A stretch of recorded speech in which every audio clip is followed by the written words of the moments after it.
నవ్య రెడైనవా? ఆ బావా రెడైనా అత్తున్నావు. రా బావా పోదాం. ఎటే పోయేది? హాస్పిటల్ పోతున్నామమ్మా. మేడం చెప్పిన డేట్ వచ్చింది. మేడం చెప్పే డేట్ వస్తే పోడేనా ఇక? ఏందమ్మా గట్లా అంటున్నావు?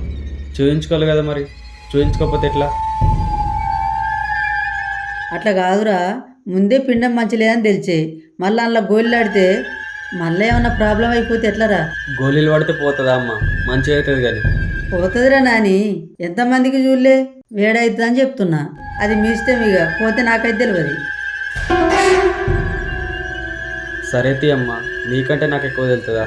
నవ్య పా వద్దులే. ఆగే, ఆ సీర ఎక్కడిదే? మా అమ్మ వాళ్ళు పెట్టిరత్తమ్మా. పండుగ పబ్బాలు కట్టుకోవచ్చు కదా, ఎప్పుడు పడితే అప్పుడు ఎందుకు కట్టుకుంటు సీరియలు? ఎప్పుడు పడితే అప్పుడు కట్టుకొని పండుగల పబ్బాలు వచ్చినప్పుడు ఆనంట పడతావా సీర కొని అని?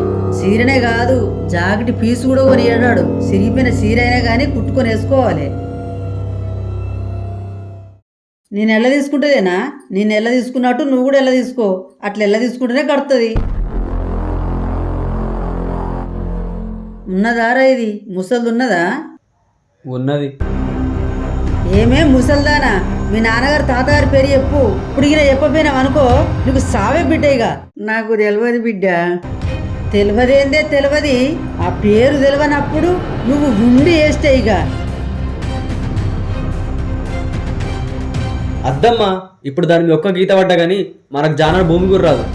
అది ఇప్పుడు పేరు చెప్పకపోతే వస్తుందా ఏమన్నా భూమి? దీనికి నాన్న వాళ్ళ తాత పేరు తెలియకపోవచ్చు, కానీ దీనికి చుట్టాలంటూ ఉంటారు కదా, వాళ్ళకి తెలిసి ఉంటుంది. అదే నాకు ఒక డౌటు. ఈ ముసలమ్మకు వాళ్ళ నాన్న వాళ్ళ తాత పేరు తెలియకపోవచ్చు, కానీ వాళ్ళ చిన్నమ్మలో పెద్దమ్మలో వాళ్ళ ఫ్యామిలీ అంటే ఎవరొకళ్ళు ఉంటారు కదా, వీళ్ళు పోయి వాళ్ళని అడిగితే ఏంటి మన సంగతి? వెంటనే వయసుకు ఫోన్ చేద్దాం.